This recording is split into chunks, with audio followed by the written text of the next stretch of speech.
win condition in the top lane, multiple bans being thrown towards that right away, and obviously LeBlanc is just something that I would seemingly not want to play against here. The Camille ban here tells me I think FlyQuest is very willing to first pick the Rumble, as they have done many times.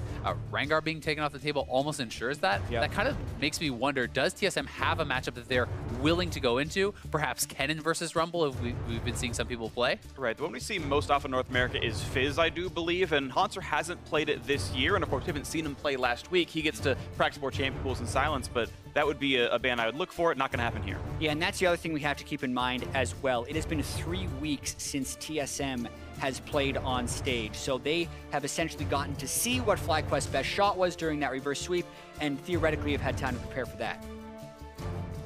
AShe first pick going to come through is the most highly prized bot laner in this patch, and not a huge surprise to see that one picked up right there.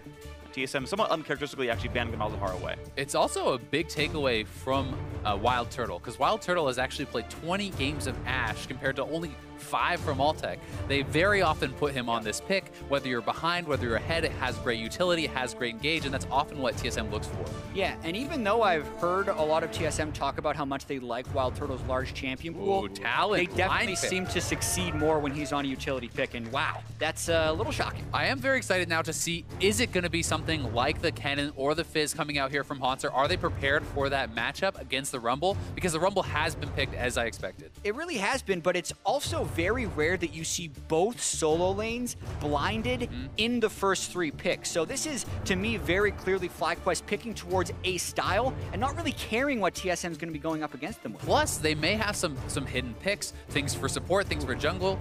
2 of their players that are very flexible and willing to play off some different picks. We've seen things like Blitzcrank and the Eve and the Shaco and the Kindred. So they may have something that they want to hide and perhaps pick based on TSM's composition. Yeah, I mean, we definitely know that Moon's champion pool is actually amazing. I always like the fact that he's willing to play out so many different things. The Evelyn, one of my faves as well, and he's happy to wait and sift through these bans a little bit longer.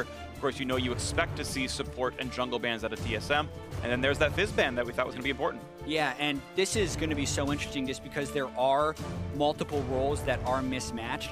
You would normally expect a team, I feel like, to ban the junglers in this type of pinch situation, but because Moon has such a large champion pool, the Zyra ban was more fitting for TSM.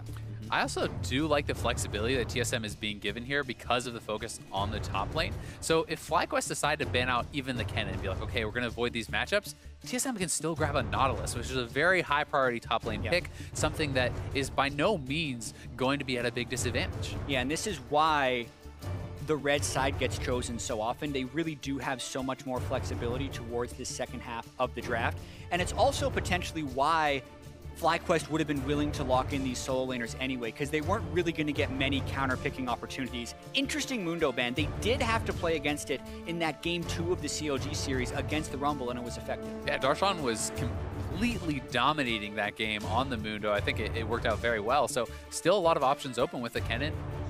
Yeah, and as a champion that I've seen Hauntzer play from way back in the Challengers, I remember casting him like some hard carry games on, whether it was Curse Academy or LoL Pro, but way back in the day. He's always been very good at the hybrid tank carry champions in the top lane, and he will just play a hard tank in the Nautilus, as you were talking about before. Yeah, and this gives TSM 2 counter picks, so to speak, in the solo lanes, and I feel like generally favorable matchups. Rumble has been picked into Nautilus, but when you have a strong jungler like that, it is a very snowbally lane if the Nautilus gets ahead, because it can basically starve out the Rumble from farming. Yeah, I really just like the draft so far from TSM. Unless FlyQuest can really pull off something very surprising as far as their jungle picks here or their support pick, TSM has essentially gotten some super high priority champions for them across the board, gotten to see everything that FlyQuest has wanted to do, and still ended up with some of their most played biggest comfort picks. Absolutely agreed. Tank jungle coming in through for Moon, unless it's potentially a support, although I heavily doubt it. I have seen it played. Nope, it's going to be Braum, so a very large front line in for FlyQuest. Braum does not get seen often, does benefit from the new Keystone, Stormborn Pact, and maybe was enough to make Lemonnation want to play it here. It's the smallest of chances that this is a Rumble jungle. Like we saw that in the LCS for a while, but I would be super surprised. And it does just seem a little bit surprising that you wanted to show off your solo laners like this to take something like a Braum, which I think is picking yourself into a pretty tough matchup against the Karma, which has already been shown. Yeah, WildTurtle is going to be pulling out his first Lucian of the year, although that's definitely been a pick that's gaining a lot of popularity. I specifically like it against the Talon. The Blade of the Ruined King Black Cleaver build that often goes to Ninja Tabby is actually a really durable AD with a lot of mobility, so I like that choice for WildTurtle in this matchup. And so much of this is because FlyQuest showed their hand so early of what type of team composition they were going to be. If you're going to be running the Talon Rumble, the rest of the team composition is either going to be fully squishy split push, or you're going to throw in tanks in non-super high income situations. And TSM, I think, was able to draft a good comp against it. I definitely agree, but that said, FlyQuest does have some extremely powerful AoE team fighting. You have the setup for the Rumble ultimate with the Braum ultimate. You have AoE damage coming out of both the Talon and the Gragas, plus the pick potential of the AShe. So I think that they have a lot of CC, they have a lot of burst potential and AoE teamfight potential, and TSM has some really strong lanes. Of course they do, and TSM has always been a very strong laning team. Back when they were such a dominant team, people thought they were maybe a top 4 team in the world by the end of last year. They were super hard winning early game. They would snowball into 25-minute victories. TSM's always been known for their individual player skill and somewhat risk-averse play style. We are now getting ready to head into the Rift for Game 1. The fans are ready to go, and so are we as well. And it all comes down to this 3 to 5 games to determine who will meet Cloud9 in the North American LCS Spring Finals. TSM can make it 9 finals trips in a row. They just need to win 3 games. And here we go with Game 1. And FlyQuest just needs 2 more series wins to become gods, as Lemonnation said. And that is the thing with FlyQuest is no challenge is too large for them. They came into the split after essentially most of the fans thinking Balls, High, and Lemon were never coming back into the LCS. When they did, everyone kind of expected them to be these washed-up players. Maybe their mechanics wouldn't have been good enough, but they have been able to persevere and prevail over so many of the other NALCS teams, already taking down COG. Next up will be TSM, and then would be Cloud9, who the winner of this will meet in the finals. So a hard road ahead, but if anyone believes they can do it, it's FlyQuest. And their fans. They've got a great rabid fan base who believes in all the old school talent that FlyQuest do host. 6 total championships, I believe, across the players on the FlyQuest side. 2 for High, 2 for Balls, 2 for Lemonnation. And we'll see if they can add some more to the list. I think this bot lane is going to be pretty exciting from the FlyQuest side. You know, there is a lot of gank potential early on with both the Braum gank assist and Moon. Early body slam flash ganks from the Gragas can be very powerful, so I think that you have to show a lot of respect in the early couple levels if you're TSM to the power of those Gragas ganks. Yeah, and it's a delicate balance as well, because at least in the mid lane, TSM with the Syndra pick definitely want to be shoving in and playing very aggressive, but the Syndra is one of the lower mobility champions that if you can get onto with the Gragas is punishable. So it's the ability to get deep wards or track Moon can mean so much in the early game. And that's often what Gragas, you know, you have to track him as this Graves. That's so much of what your job is in the early levels. You don't necessarily have to match his ganking power, but you do have to keep a good idea of where he is, get vision out, and keep your teammates safe through control of things like Scuttle. And right now there's only 2 possible places that Moon could have started. They saw Lemonnation and Altec walking in to start, so maybe he soloed Raptors, which is unlikely, or he more likely got a blue leash from Balls. And because Gragas is AoE base, he's probably doing Wolves next, then probably Raptors and Red, and so they can expect him to be bottom side. Pretty likely. Yeah, and there's also so much history in this mid lane matchup between Bjergsen and High, going back 3 years plus. And what was always so key about High's playstyle early is how boldly aggressive he would be and how often he used to get solo kills at level 2 or 3 in these lanes. He's taken Ignite on Talon, Bjergsen's the barrier, and you're also noticing High playing super aggressive early on in this lane, just trying to push Bjergsen back and maybe get early roaming. Oh, wow. Svenskeren. Whoops! Well, it doesn't cost him too much, just the body slam over. That is actually so key that Sven spotted that out. So Moon's jungle path was directly built to get bot lane at a very early timing with level 3, pick up both buffs, and now that has been completely foiled, the bot lane from TSM can go aggressive, and Sven can start to push Moon around in the jungle. And this is the type of Svenskeren that you want to see in the playoffs, but these are the risky moves that were also getting him killed earlier on, and this is something that TSM was very clear they didn't want to have happen would be Svenskeren die early, but this is the type of successful aggression you would love to see if you're wanting to see Svenskeren succeed. And you're seeing a minion lead +8 for Bjergsen, +4 base the minion wave for WildTurtle in the bot lane over Altec, and you just saw an entire camp be stolen away from Svenskeren.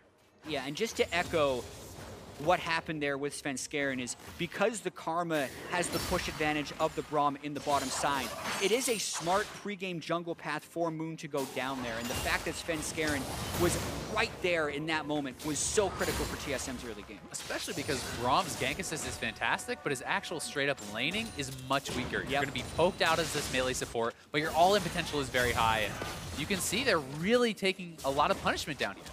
The track record's well enough, and now Sven in the battle against Balls. Plenty of damage. Never flashes any of the damage. Balls! If you gonna get be the took reload, low, can't die, but if you're willing to flash, why not flash the skill shot? Gets away with it anyway. That said, that is such an easy return gank with Nautilus and Graves, neither one of them blowing their flash, and Nautilus being some of the most powerful gank assistants. Real quick, we do have an aside as Captain Flowers caught up with Reginald about what he thought about Game 1. Thank you very much, gentlemen. I did get a chance to talk to Reggie, and he is feeling good about how his team's chances look in this series going up against FlyQuest. He was a little bit surprised at how sort of standard things look coming out from FlyQuest after champion select in game number 1. He thinks that the unconventional things that you sometimes see those guys do is definitely one of their strengths, so we'll have to see how that plays out for them. And he thinks this one is going to come down to a lot of big team fights, and that the Bjergsen high matchup in the mid lane with Talon versus Syndra is going to be skill-based and exciting. So we'll have to see how this plays out for everybody. Back to you guys. And it is interesting to hear that he is so surprised, because we've even heard from Lemonnation that while those off-meta picks are useful, you still need to be able to play the meta. He thinks you have to be able to play both, and FlyQuest had moved more towards standard picks in the later half of the season. Absolutely, they were always innovators, but you're right. They had started running into a wall and said, let's stop playing the Shaco, stop playing the Blitzcrank, let's find something else that works for us. And we will see if that new style does work out for them. Right now, 300 gold lead for TSM due to the laning phase. No surprise seeing the pedigree of these teams, but it is obviously far from over. Altec Lemonnation, though, very much in the back foot. Down 13 minutes, hoping to get some of this wave. And Altec takes both halves of that Soul Flare from Biofrost. Yeah, it's still very aggressive play from WildTurtle and Biofrost, something we haven't seen that much of in the laning phase during the regular split, but so much that is because of this jungle control that TSM has. Second pack of Baby Raptors, Svenskeren stolen away from Moon, and not only does that get him the experience lead, it allows them to stay pushed up in the bottom side because they know Gragas isn't making any sneaky moves. Danger. Danger for Lemonnation is running away, and thankfully for him, not going to be surrounded. Altec had already done the recall, but it's a Berserker's Breeze back, which isn't exactly amazing. And Sven's staying for some turret damage. I think it's to clear the wave and maybe match the recall for Turtle. And it's actually a lot of turret damage. Yeah. 6 minutes in, already getting this turret down below half, having the CS advantage, will have a very powerful back, and they can even just have a lane gank come in from Sven, push them off, and try to force down that first turret. We'll see if they get the repeat gank then, because right now the summoners are up for FlyQuest. Lemonnation closer to 6th than Altec is, but that gank may still come through. We'll see what kind of items Turtle gets. Yeah, I do have to credit Balls early on in this lane, though, for being up in CS despite absorbing that gank from Svenskeren. Yes, Rumble is normally able to shove in Nautilus, but it's the kill threat that you have to worry about. And the fact that he hasn't died at level 6 is worth pointing out. Especially when he's going up against a very laning-focused itemization from Hauntzer. Triple Dorans, it's all of that early power that you do get, and Nautilus can be actually quite threatening with it. Yeah, and this has become more and more common. There was a double Dorans early on in the year. Now people are going triple Dorans on things like Gragas, Nautilus, and Maokai top lane. And it's just for that shove arms race that you're trying to play. Against a Rumble who's shoving so strongly already, you want to be able to match him in trades and then also get the kill threat with those early Dorans runs.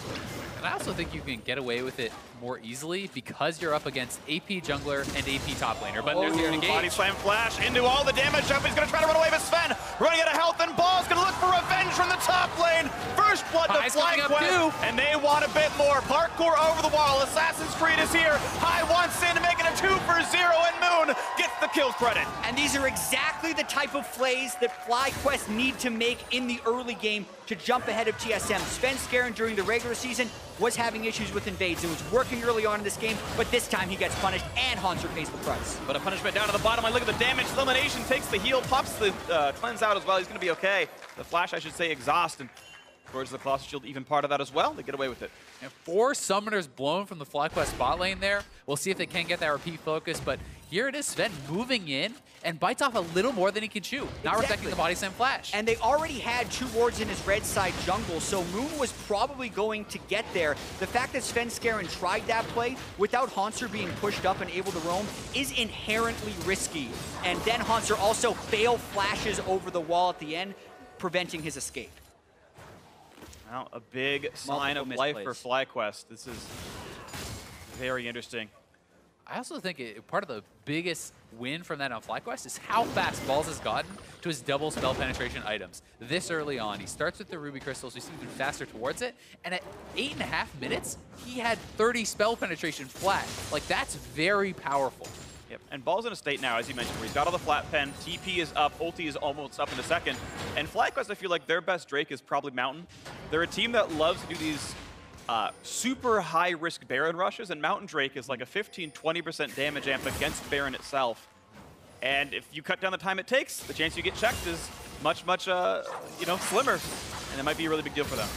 Yeah, especially if they can get top lane priority with that Rumble or get that turret down early, makes vision control much harder to obtain in that area. 4-man move coming here from TSM, though. They want to get the kills, but also to knock down this first turret. Let's see if they can go for it. Yeah, both top laners do have teleport as well. We got to track this right now. TP coming in first for Hauntzer. 1 second later is Balls. 4v5, stunning up Bjergsen to get some damage. They knock him back into this one. Look at the gameplay right there. A quick go in for the trade kill is in. Equalizer's huge, but he's not going to chase in Balls. Low on HP, looks for Sven. He's going to give the flame spin with a trade kill anyway. 2 for 2 so far this fight. And it has been free time for High, who just had to recall.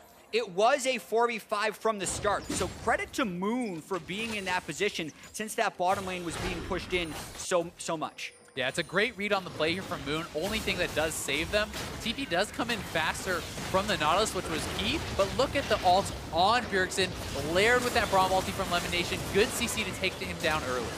Yeah, and then the very end of this fight did get a little dicey. They couldn't quite finish off Svenskeren, so the nice little turn at the very end to make it a 2 for 2. But overall, that's still a bad play for TSM. They're the ones that invested 5 people down for the dive, and it was against 4. They didn't get the turret, and they traded 2 for 2, which means it's advantage FlyQuest. And you can see High is actually setting up a trap here because he knows the blue buff is active, and Bjergsen will likely take this path over to come collect it. So they are sitting here, lying in wait, seeing if they can catch Bjergsen out. Yeah, and at this point, so much of it is about the vision control. TSM has had 4 control wards in their inventory, and they need to be able to prevent these invades because risks like this are huge. Nah, Smite comes through. Moon finally gets a camp away from Svenskeren. And out they go out of the jungle. Yeah, they can't actually continue that play because Altec has pushed in. The TSM bot lane could respond much more quickly, and they would end up at a numbers disadvantage.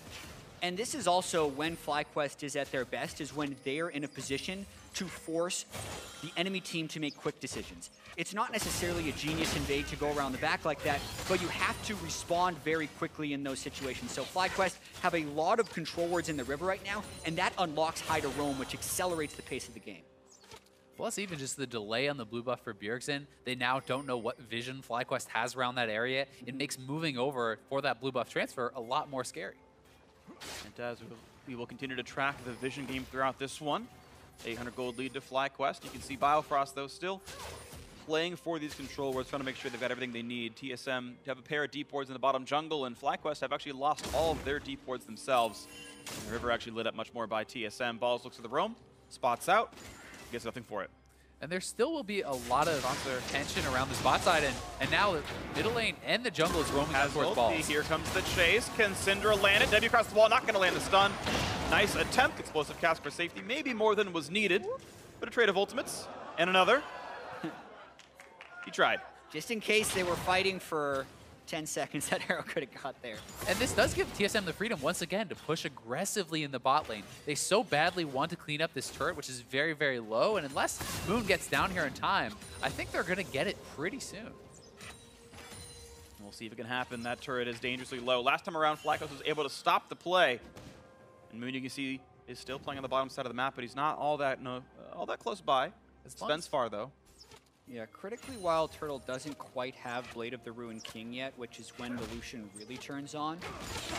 And they don't have any type of deep vision control, which makes it much riskier for TSM to push up in that bottom side. Even if you look at the jungle right now, it's actually Moon who's able to move in for some of these aggressive wards, and he may even be thinking about a dive.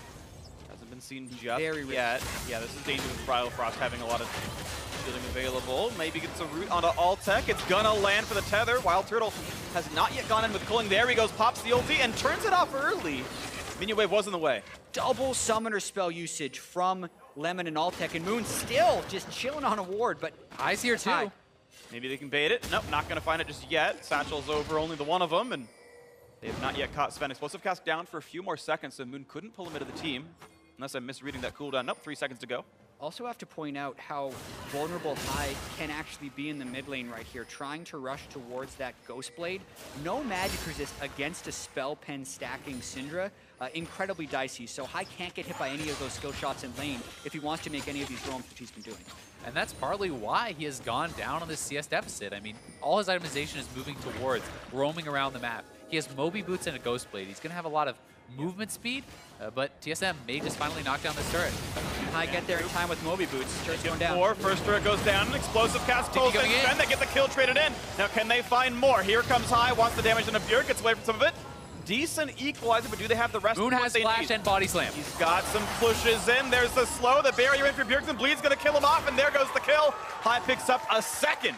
This could also be Dragon for FlyQuest on what was an overcommitment for that first turret. Yeah, TSM continues to try and go back to that spot, and FlyQuest has been there with the counter on multiple occasions. This is interesting as well because Hauntzer, I believe, canceled his teleport, whereas Ball's completed, and they're, instead of going for the Mountain Drake right away, which we've mentioned would benefit their Baron rushing, they're wanting to make sure the gold stays close since they need to be able to have some strength in these lanes if they want to make these roam plays. They're gonna go for the turret. It's at half HP and looks like there's no defense to be had. That turret will be falling. First turret gold was worth 300, but all said and done, 2 kills is worth 900, counting the assist pool. So overall play, definite advantage to FlyQuest, up 600 total on that extended bot lane play, and they're now 1,400 ahead on TSM. And the blue buff taken away from Bjergsen. He still has not got one this whole game. Chasing a High, seems to not have that wall to jump over. Here comes the rest. Nice anchor toss in. That'll be a kill picked up. Goes over to the Nautilus, actually, and a solo kill, yeah. Takes down Altec. The culling, I'm sure, was part of that one. Nice pickup. We're going to get to see that bottom lane kill again, but that was a bit of an example of FlyQuest being down summoner spells from the play they made bottom lane, and then not taking a defensive moment on the map where they're just kind of sitting by their turrets. And just honestly, not really showing the respect to your opponent there on WildTurtle. You're an Ashe by yourself in the bot lane against the Blade of the Rune King Lucian. You haven't based yet after taking out turret. Seems like he got greedy for a wave. Yeah, that's almost definitely the case. When that turret goes down, you should pretty much always recall, unless he was sitting 60 gold short of Rune King, and he's like, I can't recall and not buy an item, but it got him killed. Yeah, recalling on a ward. So he was basically just thinking that the wave was going to be basically cleaned by WildTurtle, but WildTurtle decided to dash forward. I still feel like he should have realized Turtle was going for that play when he went past the wave. He passed minions, yeah. Yeah, Altec was just not paying attention. Full stop, that was the case there, but of course a useful trinket ward, and of course a good dive by WildTurtle. Either way, a good play and a misplay turns into a kill for TSM, and now the pressure on Midnight Sun on Altec. Braum is there for the shield, and that means that Bjergsen cannot get the assassination, but now that it's down, risk once again for Altec here. And all of FlyQuest is converging on this mid lane. Balls and Moon are moving over. TSM has been very objective focused, and that is where their advantage have mostly come from. And it's funny because even though FlyQuest have all these kills, the plays TSM went for were the, quote, right plays. We're winning bot lane, roam down with 4, have the TP threat. These are all objectively well-orchestrated plays. They just got outplayed by FlyQuest every time. Yeah, and so many of these collapses by FlyQuest, I do feel like will be dictated by Balls' rumble and his ultimate placement, because while High will be able to flank and try and get numbers advantages, if he's there 1v1 versus Syndra, it's very difficult for him to make an in. But if TSM is going to be sending those 5 people mid lane, it's the rumble that would be the team fight turner in this mid game. And Balls is also the only player on their team, any of the lanes that actually has a gold advantage. You know, Moon may as well, but if you look in top and mid and bot, they're both down quite a bit in CS. So, you know, Balls is really where a lot of the gold is focused for FlyQuest, and he needs to be able to have a good performance with that. Yep, 600 up for Balls, 600 up for Moon, and as you mentioned, the other 3 are down individually. In the game right now, neck and neck, 29.4 each. High with the Yomas on. Nice flash by Biofrost, gets the root, and High's gonna fall for this one. Goes for the trade kill, and a Biofrost gets it, and he's not gonna be able to run away from WildTurtle. One more shot will do him in, and the kill gets picked up. Plus gold for TSM. Honestly, not bad for High. He gets 3 summoners out of the TSM bot lane and trades a kill. I actually call worth on that. Yeah, I'd have to see it again, but it looked like an early exhaust from Biofrost. High just kind of waited out the damage reduction and then went back in for the kill onto the lower level member of TSM since he thought he was dead anyway. I think it was simply an exhaust for the slow, trying to catch up to him. But back here in On live. board again, Moon like a solo! Can't quite get it. Miniwave's gonna help, gonna dodge the Q, body slam, one more hit, the heal comes in, and the kill comes with a second straight kill. And this is where Lucian excels. It's in mid-game skirmishes when he's got the Blade of the Ruined King and he's building up towards those Black Cleaver components.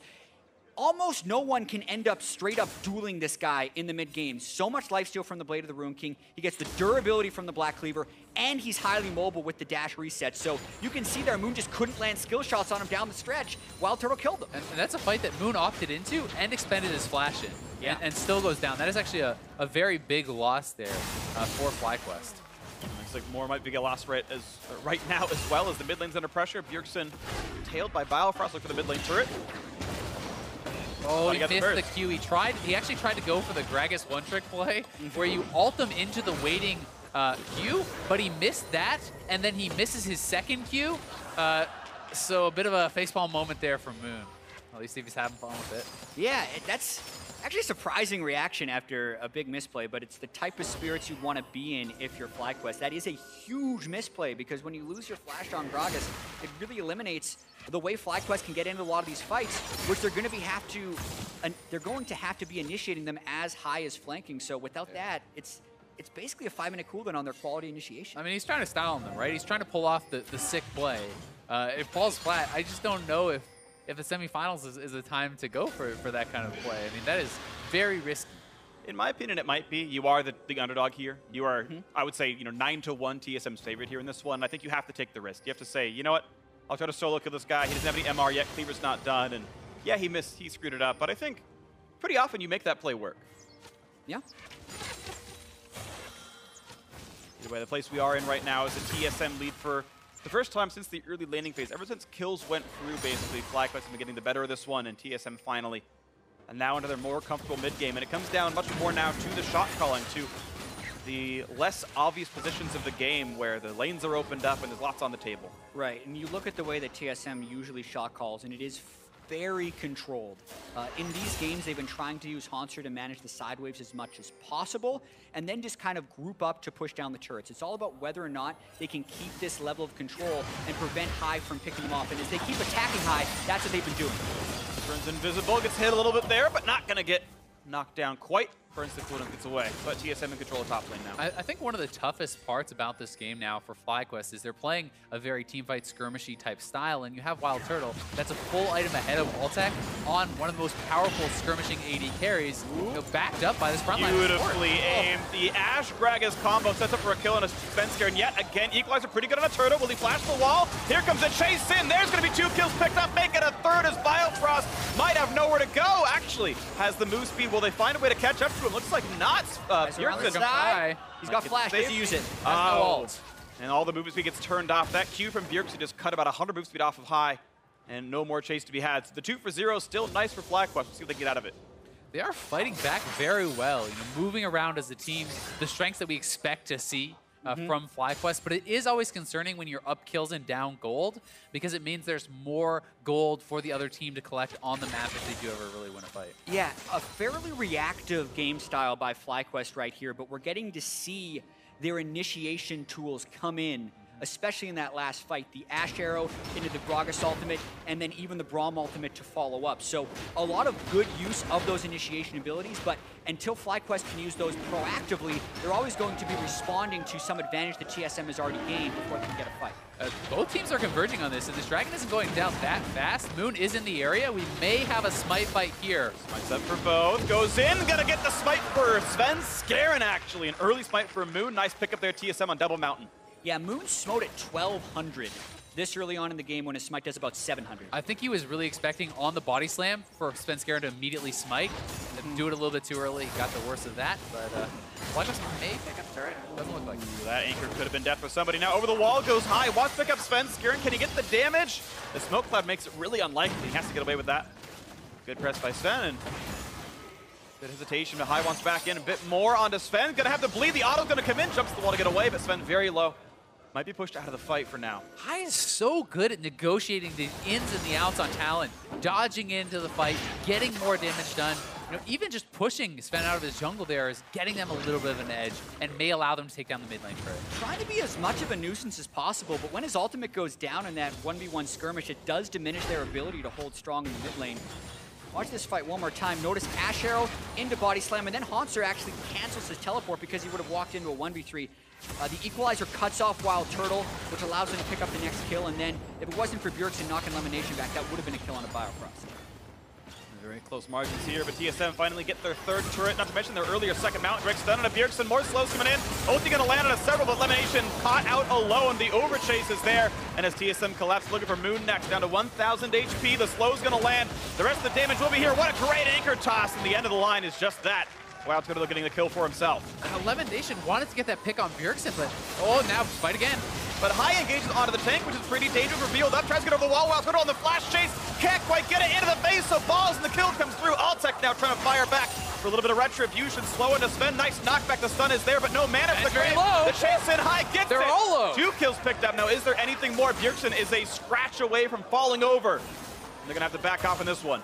FlyQuest, aside from just now, at the very end of the fight, doesn't back down from these fights. They continue to go back in at incredibly low amounts of health. After Moon and Lemonnation flubbed that engage, most teams would pull away, which is why I feel like TSM was moving up to try and get vision. But FlyQuest was just getting started. They were willing to turn that fight around and extend it, which I feel like caught TSM completely off guard. Yeah, it really did. And I mean, the initial play was great from Hauntzer, zoning the carries off of Bjergsen, keeping him alive, but FlyQuest had a lot more in the tank. This was a pick that they wanted to get onto Bjergsen. The initial play is great, but you'll see as Nautilus comes in through the bottom, he's onto the carries, not trying to peel Elimination. He puts his damage on the DPS, keeping his mid laner safe. Yeah, and notice that Hauntzer zoned out Altec with the ultimate, which is why the damage follow-up wasn't there for Bjergsen. And then at the end here, Moon kind of flashes in a straight line, so he deserves that one. But at this point, it is 5v3 with Bjergsen recalling, so mostly 4v3. High jumps in, which keeps people interested in. This is a little bit crazy. The Equalizer goes down and makes WildTurtle cut off, who was in over-aggressively in the middle of this fight. Plus, TSM is chasing through that Talon ultimate, thinking that they had such an advantage, not expecting that AoE turnaround in FlyQuest. And we talked about one of the ways they can win the game is Moon outperforming Svenskeren. Svenskeren is 0-5 on the Graves right now. He is not having one of his better games, despite a good early start. Yeah, he is honestly getting picked off and even goes for the Mercury Treads for the boot option, not the extra armor to deal with High or Altec. For balls, they want Bjergsen. Play, wants in this one. Bjergsen is, of course, in the FlyQuest jungle right now. Going to dodge the arrow, going to take some Equalizer, but really only a few hundred damage down. This could be the team fight signal they need. Hauntzer tanky in the front line looking for balls. A nice 4-man stun. High chasing Sven. Depth charge, and here comes Bjergsen back into the fight. High really wants in on his Sven. Can he get the kill with the bleed? He's not quite gonna get it, and Sven survives it. 1-0 advantage TSM, and now FlyQuest this time are routed. Elimination shield on, takes a bit of punishment, but TSM get control. That missed Ashe arrow from Altec was so pivotal. They wanted to get an easy kill on Bjerg, then they commit both ultimates, the Equalizer 2, don't get him, and they don't have anything left for team fight. And those are not the types of fights you see often when you have a Syndra starting in the enemy jungle. So almost everything we saw there was reactive. Moon hooked. Yeah, they go off there on into the team fight instead, but don't find much. And even just thinking about this fight one more time, FlyQuest invested a fair amount into Bjergsen, but they were hoping actually that they were going to win the fight by collapsing on the rest of TSM who was approaching, but that was not the case. And now forcing FlyQuest in, and Lemon's down. This is a 3v5. They may get this Baron. High is alive just now, but he's 15 seconds away from joining the fight. So what can you get in the 3v5? Double Mountain Drake. This Baron goes down very quickly. Moon has smite. He's going to go for it and just narrowly misses. Secured by Svenskeren yet again. The kill picked up as well. Huge advantage TSM now.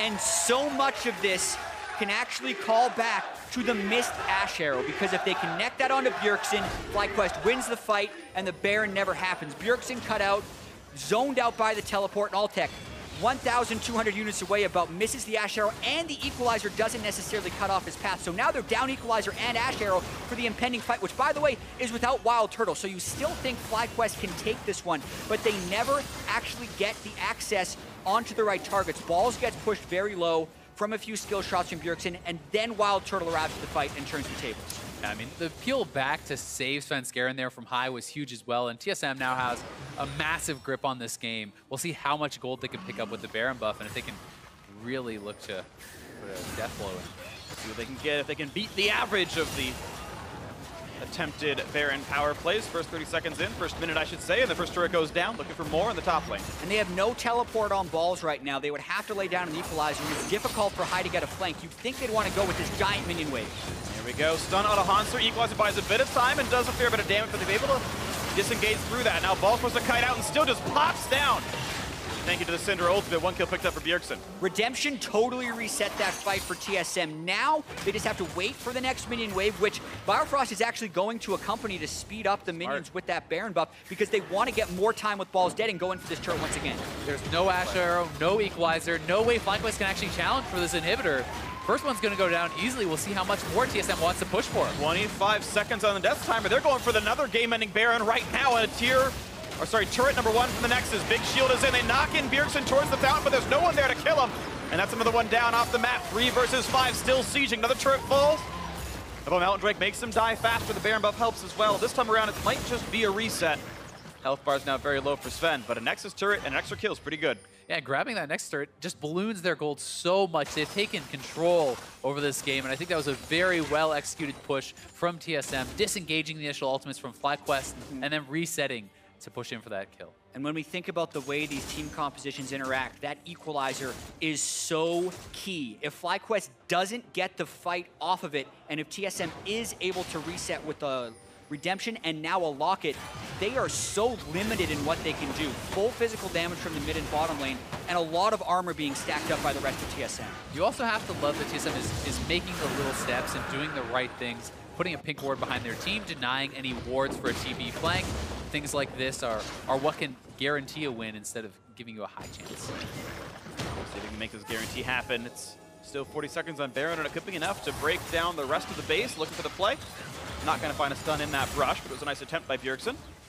And now this turret's going to be falling down. That's going to be turret number 4, I believe, of this Baron.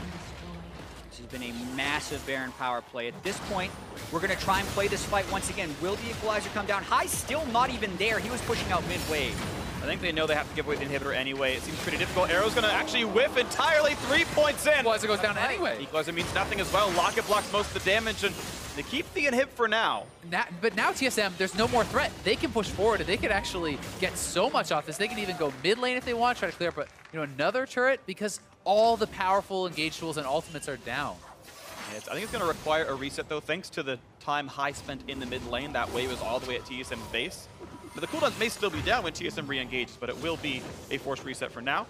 High looking for maybe a cheeky play if he can catch a recall, and yes, he's going to find Hauntzer. Now the team has to re-engage. Satchel Plant has to hit it. Great flash by Hauntzer. Very intelligent by him to get away from that possible play from High, and it's going to be just a flash down. Yeah, unlucky that he finds the 200 armor Nautilus as the one person he tries to pick off.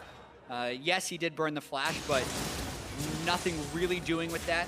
Interesting, we've transitioned to this point of the game, even though Hauntzer had that difficult laning phase. You really get to see his peeling play as a tank shine, since there is no similar tank on FlyQuest right now who can perform the same task. It really just puts TSM's team fighting at the next level and makes it incredibly difficult for FlyQuest to answer. And despite the early goal disadvantage that Hauntzer had, he never really fell too far behind. His Mastery Courage of Colossus is built for team fighting. Frozen Heart, that's for team fighting. He's not taking anything really to help his laning phase, but still ended up fine, and he's doing great in the team fights. No Sunfire Cape, which can be a very common Nautilus item as far as just creating pressure on the map. He then got his wave clear through the Doran's items early, doesn't need it at this point in the game. And here comes the maybe final inhibitor take of the game as TSM looks for the mid.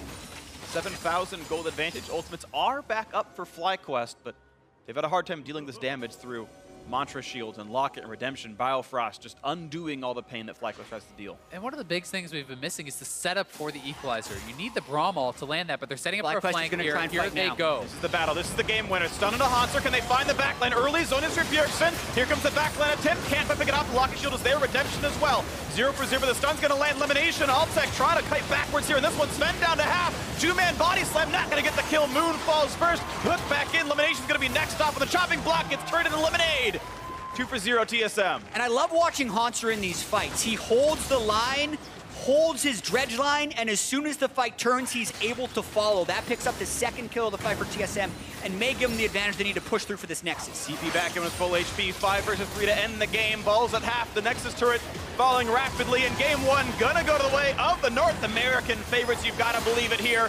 The rest of the kills come through, Balls drops, and that's gonna be TSM taking a 1-0 lead.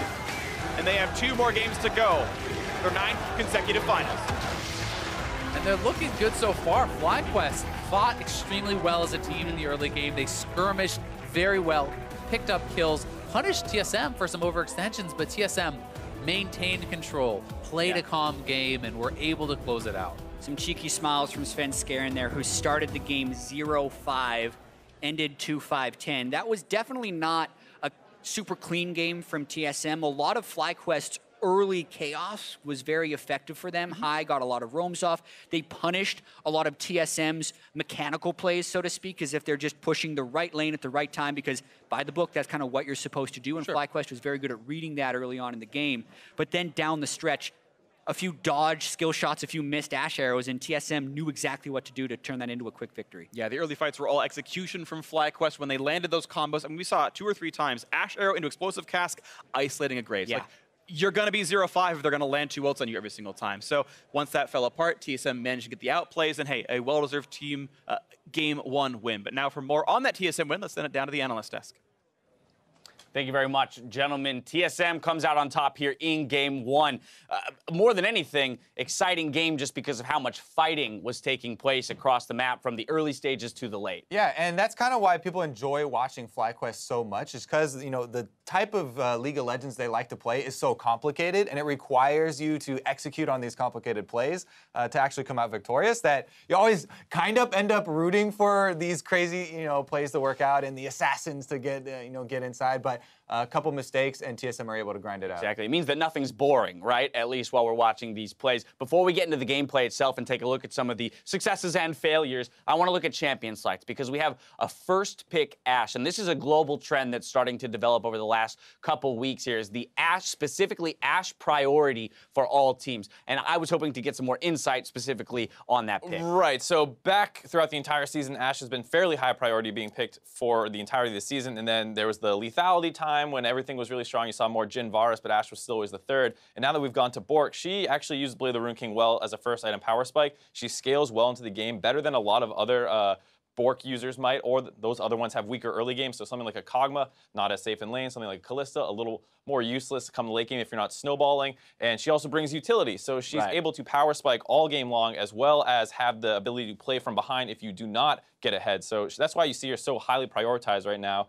And then she doesn't have any bad matchups either, where she can stand up to a Caitlyn and these other things for the most part, unless you get paired up with a Braum. I was going to say, and while it didn't win the game this time around, a lot of that is in part because of the Lucian actually getting some of those early kills, and we saw the dueling potential, that 2-1-2 item power spike of the Lucian come into play throughout the game. But now, Kobe, I want to return to that point around FlyQuest and why they're so exciting to watch, but also how that excitement can play into either the win or the loss as a result. And so very early on in this game, we had multiple plays in which FlyQuest was coming out on top, reactionary plays to kind of aggressive moves from TSM. Here, the invade from Svenskeren getting turned on him, a 2-kill pickup for FlyQuest. Right, and we've seen Svenskeren be, killed for first blood going for blue invades before. He had a lot of success invading those Raptors, but, once he upgraded there, didn't account for the Rumble, went out of vision in that top lane, and then that kind of cascades into a little bit of worry for TSM in that early game as Hauntzer then fails to flash over. Also, then goes down, and the roaming kind of snowball and pressure that you feel when playing against FlyQuest does start to mount. FlyQuest also works, I guess. Yeah, I think it was actually a huge bounce back for Moon because, like you said, he was getting dominated with those early invades. Even the very first move he tries to make, going over the Baron wall, or Dragon Wall, excuse me, it gets cut off by Sven, and this really led him back into the game. And Moon had a pretty monster performance on the Gragas, constantly knocking people in. Right, that was level 5 to level 6 there. We saw the Raptors get stolen away twice from him in the early game. So Sven started to look good, at least there in the invades, but of course, FlyQuest, with their kind of reactionary play, got the better of them. I now want to push forward just 2 minutes further. TSM attempting a turret dive in the bot lane. This will end up being a 2-for-2, but with all of the resources dedicated to this dive, it feels like a win for FlyQuest. And exactly, this is after they've forced high the Talon, you can see in base right now. So this is all a 4 versus 5 turnaround. When TSM go for this tower dive, it's a really good job by FlyQuest, coordinating all of those sort of risky and complex maneuvers that we talked about. Gragas, Rumble, Ashe, Talon, these are all champions that require skill shots to hit to come up with big plays. But when you can coordinate them, and when TSM, funnels into diving a turret or something like that, it makes it easier to hit those abilities, then it does look really good, and you get these big turnarounds, and you can feel, why they're running these things. There is a success to be had there. And to be fair, one of the criticisms that often comes TSM's way is they can be a little obvious in their shot calling and playmaking. So your bot lane's winning. What do you think they're going to do? Try and make a 5-man play around bottom, and FlyQuest is able to sniff that out. Even though Talon wasn't able to get there in time, they were still ready for that play to happen and were able to turn that. And while these first 2 replays, hey, they look great for FlyQuest as well as some of the minutes following these plays, I think one of the scary things about FlyQuest playstyle was exactly exemplified in this game. Come 24 minutes, if you're constantly taking these skirmishes and willing to take these skirmishes, eventually there's a percentage of them that will go in the other team's favor. And TSM is the kind of team that operates at such a high level. Once they do win a good fight, they will roll that into many big advantages. Right, I mean, a number of these skirmishes played out where there was no big objective taken at the very end for FlyQuest. Here, TSM starts well for them. They're able to pick off 2 members. Good job by FlyQuest to bait TSM's interest in the rest of the team as opposed to going and turning to that Baron. And when TSM's not playing their objective style that we usually know them for. Great equalizer. Balls actually had a great game, even in the loss. Sorry to interrupt. No, it's fine. If you let them play FlyQuest style where it's more fighting focused, you see that FlyQuest is able to turn a lot of these fights. If you play the more objective style, which TSM still got most of the dragons, I think all the dragons over this game, it plays to their advantage. Yeah, and this skirmish that we're watching here that took so long to actually complete there ends up in fairly even kill numbers for both teams, but in the middle of that, there's this decision where you're like, why are the 3-man re-engaging on 5 members of TSM onto the Nautilus? And you're like, how is that going to be beneficial at all? Then it ends up in this weird chase, and they split, Turtle flashes forward and all that, and they come out with a couple extra scrappy kills. It works, but at some point it might not, and that's what happens that caused them to lose the game is they keep forcing these kinds of things, and they finally miss the Syndra pickoff, and then Hai is just super deep on his own on the back line. And that's the thing, right, is that fight kind of sets up the sequence of events that will eventually lead to the TSM Baron. And if we refer back to the video around Hai and Bjergsen from the beginning of the day where they're kind of talking about how, FlyQuest and Hai are the Clown Fiesta, the Ringmaster, right, that they operate within the chaos very well, you still see that 10% of situations arise within the chaos where TSM, the more standard team, if they win the fight, then they will win the game. Most dangerous Clown Fiesta team that we have ever had in North America, right? Because Hai is, they have reverse sweeps. They're here in the semifinals of the playoffs, and they definitely earned a spot. All right, so FlyQuest is opting for blue side again here on game 2. So thoughts moving ahead, since we are remaining on the same sides, about what might change coming into Champion Select. I mean, we had that Talon Syndra matchup. Things didn't necessarily feel like they hard hinged on that, though, within this game, as it is our featured matchup. I think the big thing for me was actually the support bans in the first rotation of the draft phase, where they ban out Lulu, that leads to a Malzahar ban. Sure, they get the Ashe first pick, but it gives a Karma, and then they don't have something to take with that Ashe and loses them bot lane. I think changing up their first rotation bans might help FlyQuest here on the blue side. Any thoughts? Lemonnation is a big fan of kind of off-meta supports, or supports that other people don't use. He kind of gets this thrill out of using stuff that other people can't find success with. Right. Maybe if they do go, a more lane-dominant duo lane and try and just go even on that side and focus on gaining their advantages in other areas, mainly the High Moon that has got them advantages, thus far in the regular season. We'll have to see when we return if FlyQuest can answer TSM's win in Game 2. We'll be right back after this break.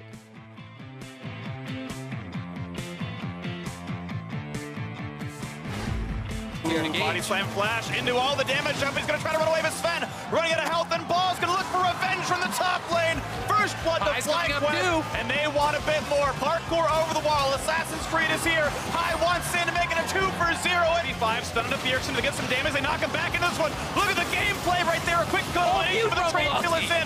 Equalizer's huge, but he's not going to chase in. Ball's low on HP. Looks for Sven. He's going to give the lane spin with a trade kill anyway. We should TP him. Kill the Graves, keep going. Go. No flash on Karma, Lucian, no heal.